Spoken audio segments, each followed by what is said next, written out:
Ikaze inshuti udukurikiye ku channel yacu ya TV and Radio Official. Amahimana kwimwe mwese, reka mbifuza kugubwa neza no gukomeza kugira amahoro y'Imana. Uyu munsi isi iri mu gahinda.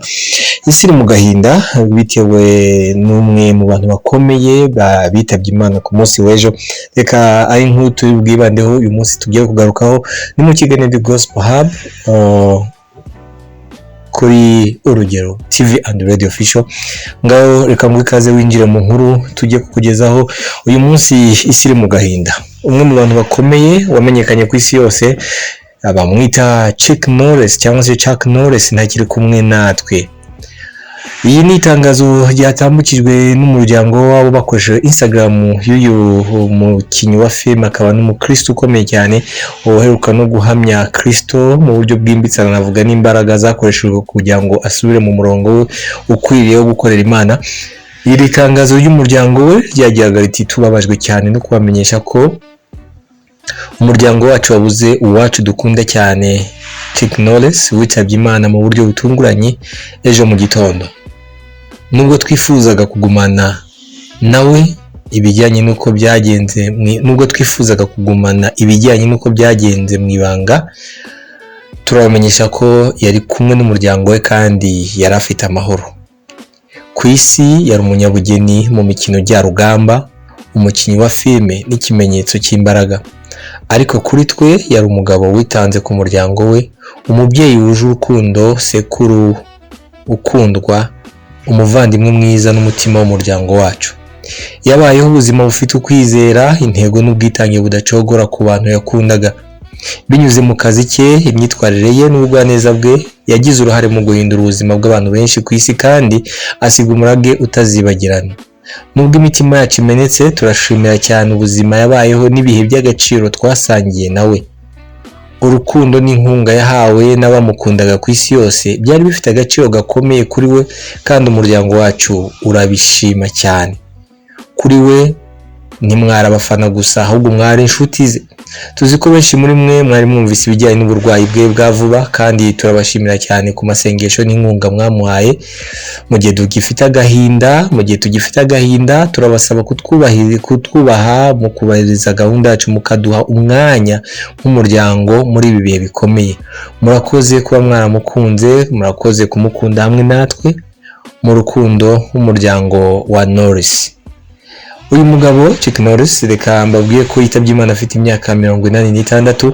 Mbere yuko yitabye Imana habanjwe kuvuga inkuru z'uko atamerewe neza ari mu bitaro, ariko mu gitondo cyo ku itariki ya 20 nibwo hamenyekanye inkuru z'urupfu rwe, ndetse icyo yaba yazize kugeza ubu ntikiravugwa. Uyu mugabo yari umuhanga cyane mu kurwana ibyo bita imikino njyarugamba, akaba kandi yarabaye umusirikare muri Leta Zunze Ubumwe za Amerika, akaba yarakinye filime nyinshi zitandukanye. Ariko tugaruke mu buryo bwa gikristo rero, yarazwi ku isi yose kubera imbaraga, ubutwari n'imyitwarire ihamye.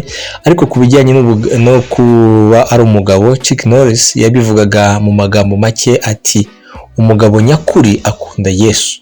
Aya ni amagambo yajyaga avuga ati umugabo nyakuri akunda Yesu. Mu ruganda rwa filime Hollywood bakunze gushyira igitutu ku bantu ngo bahishe ukwizera kwabo. Ibi ni ibintu bizwi cyane Hollywood ko bakunda gufata abakinyi ba filime b'abakristo cyangwa se bafite imyemerere yabo bakabasaba kubihisha, kwizera kwabo ntikugaragazwe.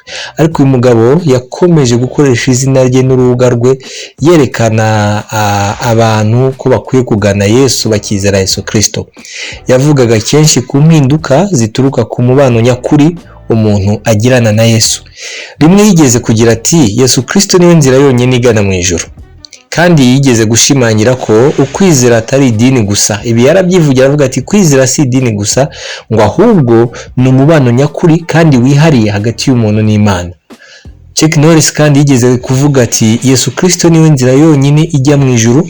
Ni ngombwa kubana amahoro na Kristo igihe ugifite amahirwe. Ubuzima buroroshye cyane, ntawe ubizi igihe buzahagarara. Rero ni byiza ko umuntu abana na Kristo mu mahoro igihe agifite ayo mahirwe. Aya ni amagambo yivugiye kandi akomeza kwibutsa abantu ko ubuzima ari bugufi, ntawe uzi igihe buzahagararira. Ariyo mpamvu akwiye kubana na Yesu Kristo mahoro. Arongera aravuga ngo ntimugatinye, ahubwo mwemere kwakira impano y'Imana y'agakiza uyu munsi. Aya ni amagambo yavuze hashize iminsi.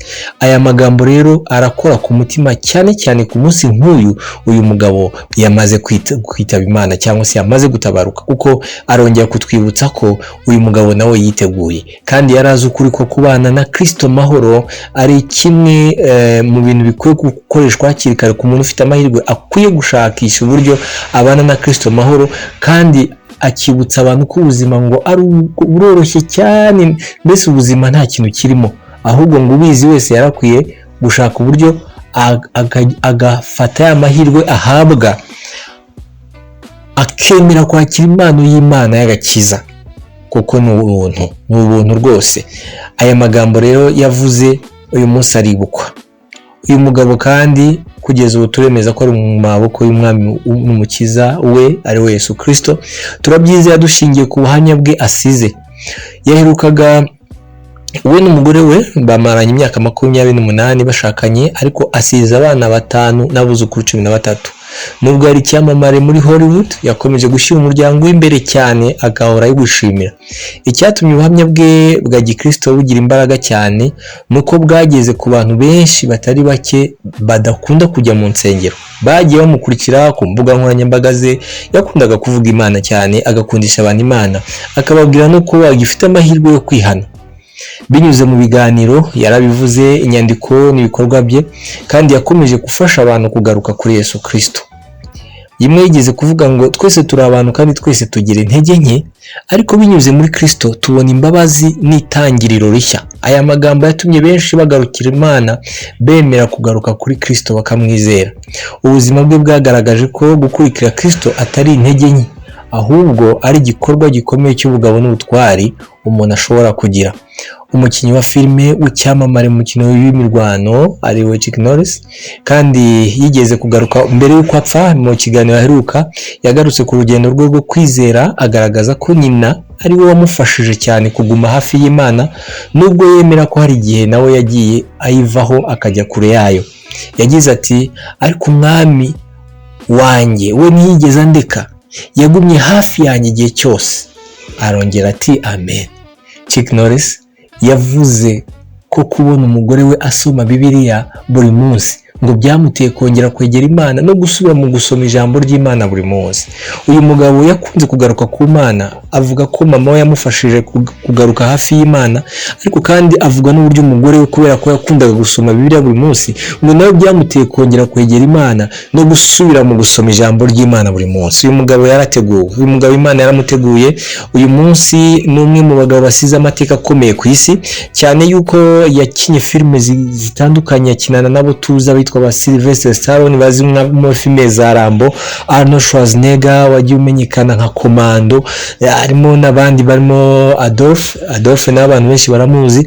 Harimo abantu benshi bagiye bamwifuriza uruko ridashira, ndetse n'abayobozi bakomeye muri Leta Zunze Ubumwe za Amerika, harimo abasenateri, kuko ni umugabo uzwi mu gihugu, yakoreye igihugu cye ndetse akorera n'Imana, ahamya Kristo, amuhamya mu buryo bwe. Ntabwo twavuga ngo yamuhamije wenda mu rusengero, mu buryo bwe akoresheje kuba yaramenyekanye. Ikindi kandi n'umwe mu bantu bahagaze beruye bavuga Kristo kandi Hollywood batabikunda. Tubibutse ko usibye hari n'undi bita Washington Denzel, nawe n'umwe mu bagabo bakunda kugarukwaho cyane, bashimirwa uburyo bitwaye mu bijyanye n'agakiza. Reka rero mbashimiye mwe mudukurikiye, tuvuge ngo iruhuko ridashira kuri uyu mugabo, kandi turizera ko hagiye ari heza, Imana yamaze kumwakira.